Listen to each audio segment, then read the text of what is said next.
Quero te chamar para ir para a rua comigo protestar. Mas protestar contra o quê? Tem tanta coisa para protestar que você tem que me dizer o que é. Então eu te digo, vamos protestar contra a guitarra elétrica. Abaixo a guitarra. Sim, isso existiu no Brasil na década de 60. Vem saber como foi e quais os motivos de se ter uma passeata contra a guitarra elétrica no Brasil.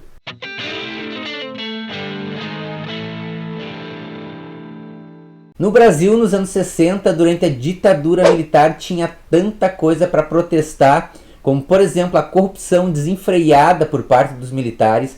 Muitos militares enriqueceram nesse momento.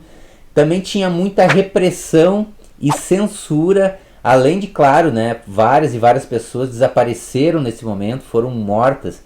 Então, tinha muita coisa, sim, né, para fazer o protesto, mas, ao mesmo tempo, era muito arriscado ir para a rua e protestar, justamente porque a gente vivia, então, numa ditadura, um governo autoritário, onde era muito difícil você fazer alguma espécie de crítica. Ainda mais sair, então, na rua, né, várias pessoas reunidas. Obviamente, os militares iam para a rua também e existiria, então, um confronto.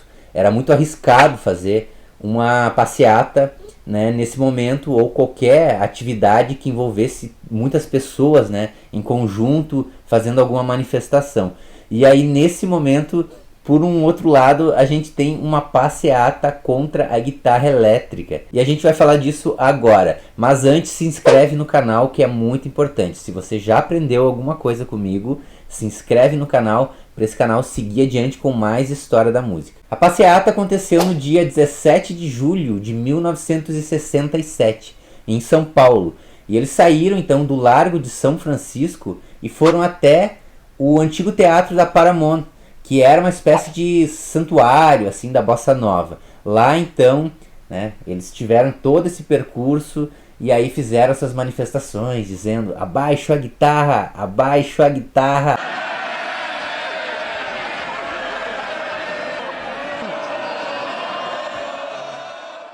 Vários músicos estavam ali naquela manifestação, como a Elis Regina, o Geraldo Vandré, o Jair Rodrigues, Edu Lobo, alguns escritores, jornalistas, o Gilberto Gil estava ali também. É interessante, né, que ele fala que logo em seguida ele já se arrependeu, né, de estar ali, ele estava mais pela amizade com a Elis. É claro que a gente nota isso justamente porque a Tropicália utiliza a guitarra elétrica, né, e é o estilo, né, de música brasileira que mistura rock and roll, que o Gilberto Gil, né, praticamente inventou juntamente com o Caetano Veloso.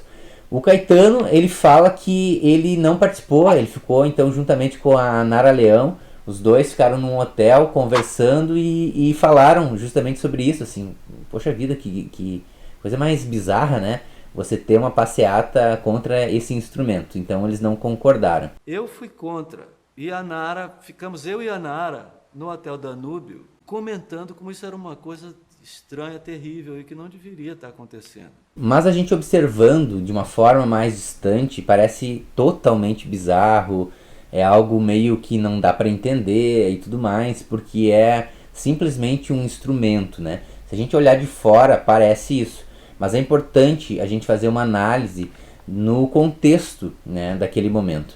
O que simboliza a guitarra, né? O que é de fato a guitarra, o que a guitarra representa.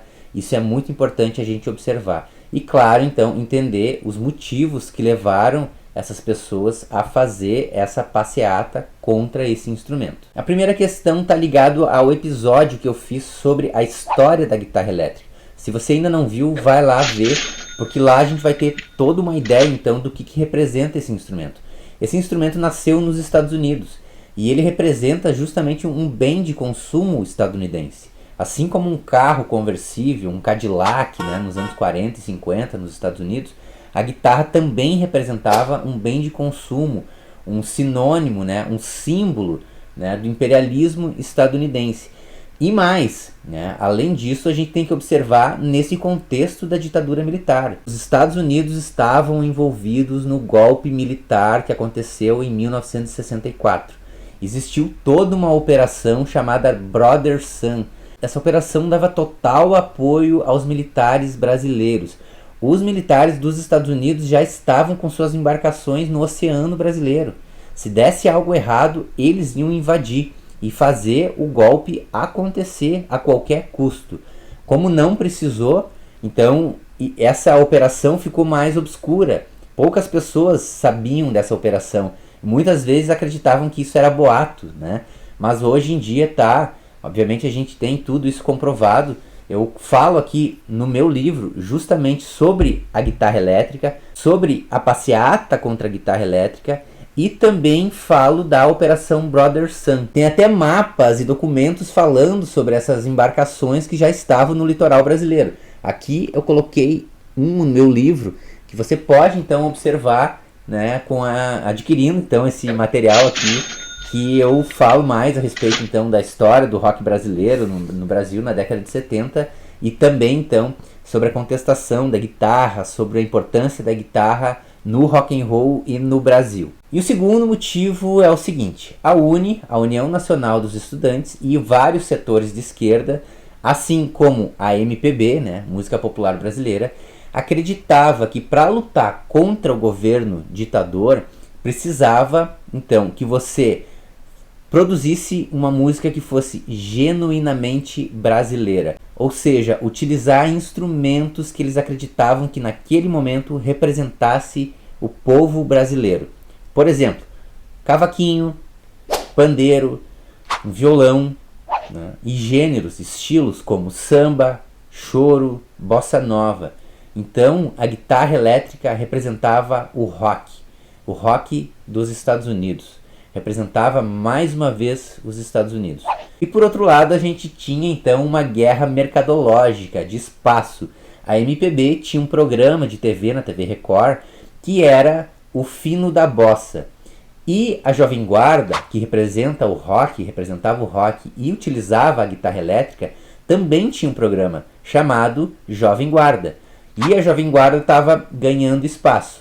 Então, ao mesmo tempo, a MPB se mobilizou, né, juntamente com os setores da esquerda para enfrentar a guitarra elétrica nesse contexto mercadológico também. E claro que isso também engrandece a guitarra elétrica de certa forma, né? Porque comprova que é um instrumento transgressor. As pessoas têm um certo medo da guitarra elétrica, ou pelo menos tinham, né? Tanto no início do rock and roll lá nos anos 50 nos Estados Unidos, né, eles olhavam aqueles músicos com a guitarra elétrica, achavam que eles estavam com um instrumento realmente muito inovador e barulhento, né? Algo de marginal.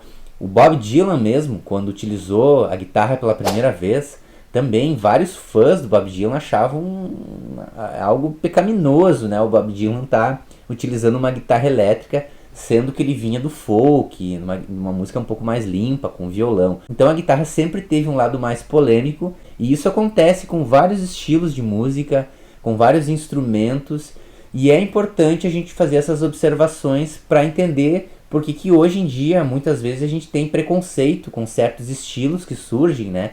Ou instrumentos novos que estão na nossa sociedade nos dias de hoje. Então, naquele momento, a guitarra foi considerada um instrumento transgressor, marginal, pelo lado da direita. E pelo lado da esquerda, um instrumento que representava todo o imperialismo estadunidense e que não deveria fazer parte da cultura brasileira.